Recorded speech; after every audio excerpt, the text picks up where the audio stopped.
काला कोट, काला टाई, काला कैमरा 5 सालों से ज्यादा आईन की बालादस्ती के क्याम के लिए जद्दोजहद कर रहे हैं।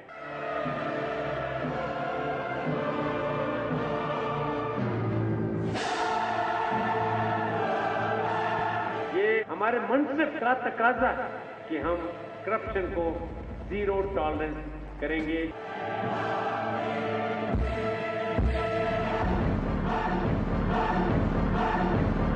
बिस्मिल्लाहिर्रहमानिर्रहीम। अस्सलाम वालेकुम। टारगेट पॉइंट के साथ मैं हूं आसमा चौधरी। नाजरीन, पाकिस्तान में कोई पिछले 6 माह से जब से साबिक वज़ीर आज़म गिलानी साहब पे तौहीन अदालत लगी, हम कुछ इस तरह की कहानियां इस्लामाबाद में सुन रहे हैं कि सरसरी तौर पे इस तरह की बातें कि पाकिस्तान में कोई बांग्लादेश मॉडल आने वाला है या कोई ऐसा सेटअप आएगा जिसको टेक्नोक्रेट्स हैंडल करेंगे। लेकिन हमने ये जब बातें सुनी और इस अनोखे किस्म के सेटअप की जो इस्लामाबाद में चहमगोइयां हो रही है, इस किस्म के किस्से कहानियां सुनाए जा रहे हैं। लेकिन चीफ जस्टिस ऑफ पाकिस्तान ने खुलकर साथ में यह भी कहा कि पाकिस्तान में कोई ऐसा सेटअप नहीं आ सकता जो कि गैर आईनी, गैर कानूनी, और साथ में बांग्लादेश मॉडल का भी उन्होंने मेंशन कर दिया कि हमारे यहाँ आइन ऐसे किसी सेटअप की गुंजाइश नहीं देता। सिस्टम बिल्कुल ठीक चल रहा है कि एक वजीर आजम भी गए और साथ ही दूसरे वजीर आजम भी आ गए। इसकी नई मिसाल नए वजीर आजम चीफ इलेक्शन कमिश्नर की तैनाती है। लेकिन दूसरी जानिब पाकिस्तान के जो मौजूदा हालात का अगर हम जिक्र करते हैं और साथ ही इस बात की तरफ आते हैं तो कहा जाता है एक ऐसा माइंड सेट भी मौजूद है। जनरल हमीद गुल साहब का भी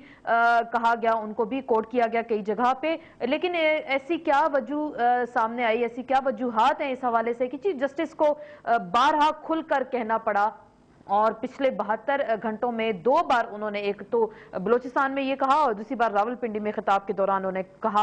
लेकिन अब मौजूदा सूरत हाल का जब हम जिक्र करते हैं तो कोई ऐसे सेटअप की गुंजाइश मौजूद है क्या? सियासी जमातों में इतनी बसीरत है कि मौजूदा जो हालात हैं उनसे मिलकर बैठकर कोई ऐसा लाहेमल बना सकें? एक तरफ तो निगरान सेटअप के हवाले से वो मुज़ाकरात भी कर रहे हैं आपस में, लेकिन जो मौजूदा हालात का हम जिक्र करें और जो इस तरह की हम सुन रहे हैं कि नए सेटअप पाकिस्तान में आ सकते हैं। सदर जरदारी की बात करते हैं तो वो एक गैर मुल्की नुमाइंदों के साथ जब वो बात कर रहे थे पाकिस्तान की मईशत का बड़ा अच्छा हाल वो बता रहे थे। लेकिन दूसरी जानिब महकमे खजाना के कुछ अफराद जो है वो भी एक ब्रीफिंग के दौरान पाकिस्तान की मईशत की ज़बू हाली का जिक्र करते हैं कि पाकिस्तान की मईशत तबाह हाली का शिकार है। और वजीर खजाना का जिक्र करते हैं तो उन्होंने ऐसी इत्तलात आ रही है कि अब तो अपना फोन भी सुनना छोड़ दिया है क्योंकि वो अपनी फैमिली के साथ इस वक्त छुट्टियां गुजारने में मसरूफ हैं। तो क्या हम जैसे सियासतदानों का जिक्र कर रहे हैं इस्लामाबाद में जो ऐसी कहानियां हम सुन रहे हैं, क्या इनमें वाकई इतनी हकीकत है? चीफ जस्टिस साहब भी बारहा वो बात कर चुके हैं कि कोई भी गैर आईनी काम को सुप्रीम कोर्ट सपोर्ट नहीं करेगी। लेकिन साथ भी